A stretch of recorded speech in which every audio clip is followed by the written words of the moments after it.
We've obviously lost our air support for the night. They'll come back at daylight, but we've got hand crews working in. We've got a dozer working in as well to cut line around the entire fire.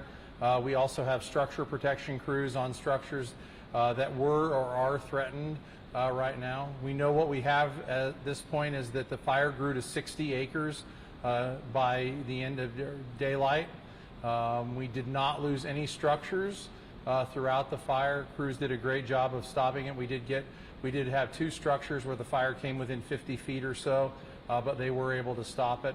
Obviously, the air support that we got from the Idaho Department of Lands today was an incredible asset in terms of stopping significant fire growth. I think for tonight, what we have concerns about is we do have a potential storm moving in with some dry lightning and some outflow winds.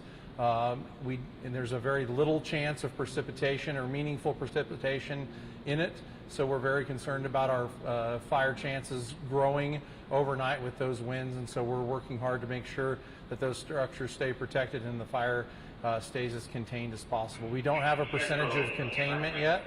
I don't have an estimate on beyond the 60 acres.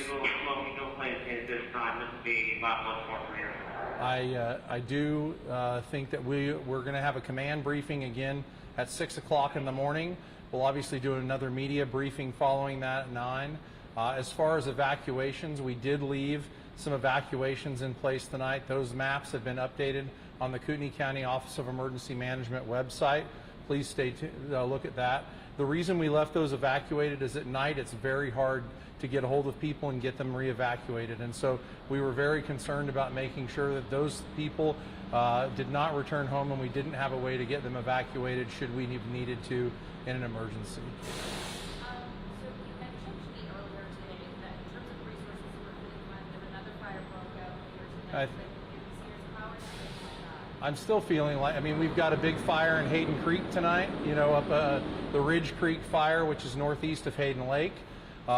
We had another small fire start in Kootenai County this afternoon that was put out quickly, but we are concerned that if, you know, we've got a ton of resources on this fire, IDL has a ton of resources on this fire, so if we were to have another fire this weekend, you know, we are worried, we are concerned that we don't have enough resources. The other piece is our normal mutual aid partners. We work really well with our partners across the state line, but they're fighting fires too. We've been over to Spokane County this week already, and so relying on some of our normal mutual aid partners is going to be tough because of the things that they're working on right now. We did declare a local disaster today in anticipation of needing more resources. That just opens up the ability for us to have more resources available and garner some additional state and federal resources if we need it. I remember earlier today you telling me that only 4 homes have explicitly were asked to evacuate. Yep. How many homes are I don't have a house count, but we have expanded the area now to a few streets. And really, like I said, so I'm going to guess it's 20 to 30 homes. And we're just asking because, again, we're very concerned about the fire whipping up tonight once the outflow winds of that storm get here. And we're estimating that storm, I believe I heard, between 10 and 11 o'clock. Or the outflow winds to get here between 10 and 11 o'clock. Can you talk about accessing the fire over here? I mean, are you able to drive trucks in? No, so that's a great question. So no, we do have some difficult access. We were able to get access on the south side of the fire, but getting access in on the north side of the fire and the west side of the fire has been very challenging. On the east side, it's up against those homes on the east side. And so that's where we've been focusing the structure protection. But accessing the fire is not easy. That's a concern for IDL, I know, tomorrow in looking at their crews and their resources that they're going to get in, because it's not just getting hand crews in. We're going to have to get crews that can climb and get through the canyons and barriers that we have. Is it just the landscape?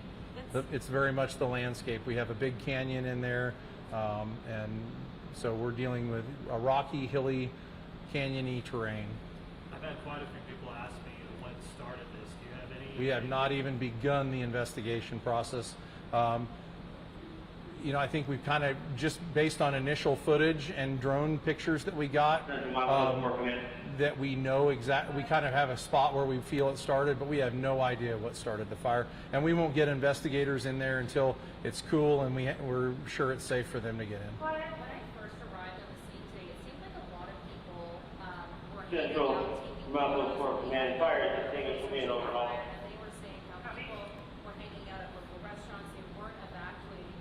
Was that more of an issue with this fire specifically? Did you find that a lot of people were on bunkers versus taking those evacuations?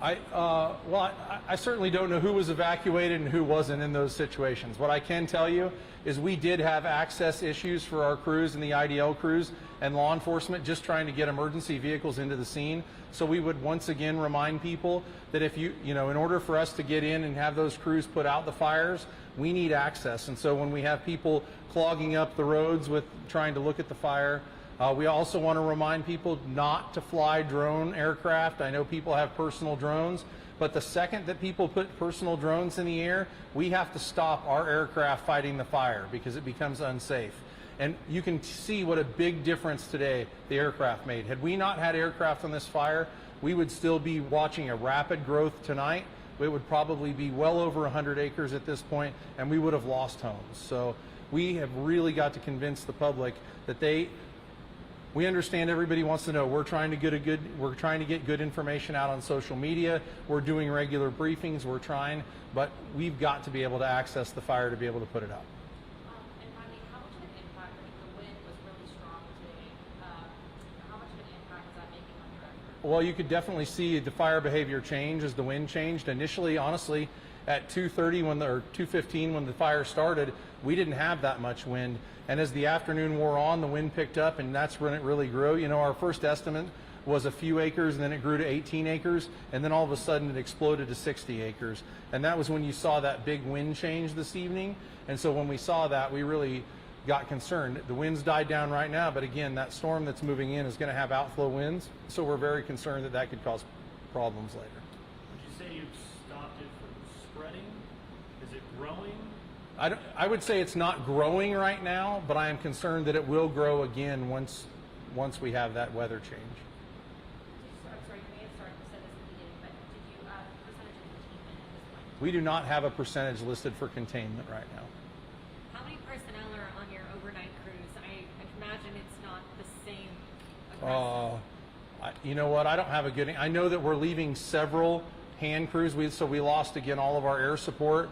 We're leaving structure protection crews and some overhead chiefs in place, and I know IDL has several hand crews and a couple of engine crews as well for the overnight shift to try to work. A lot of people were mentioning that they don't remember the last time Post Falls, this area, got a big fire like this. Does this surprise you? I don't know that it surprises me that it happened here. I mean, I think this is obviously one of our target hazards. When we look at things every year, we look at where we're most likely to have an incident, and this is one of the places that we've always said we're worried about having an incident. But they're absolutely right. I couldn't tell you the last time we had this significant of a fire in Post Falls as far as a wildfire. What is visibility like currently with the smoke? It has gotten worse as the wind has picked up and pushed the smoke from the southwest to the northeast.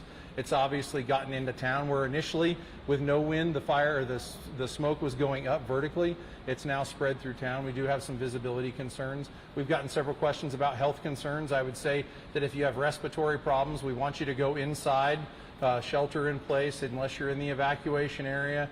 Leave your windows shut, run your air conditioner, things like that. But it's going to be smoky tonight and tomorrow. There's going to be ash. There's no danger from the ash unless you have a respiratory problem. I would definitely not want to be breathing in the smoke and the ash. Thank you so much. Good, thank you. All right. At 9 o'clock tomorrow morning, and we're going to not be here. We'll be at City Hall, which is 4th and Spokane Street.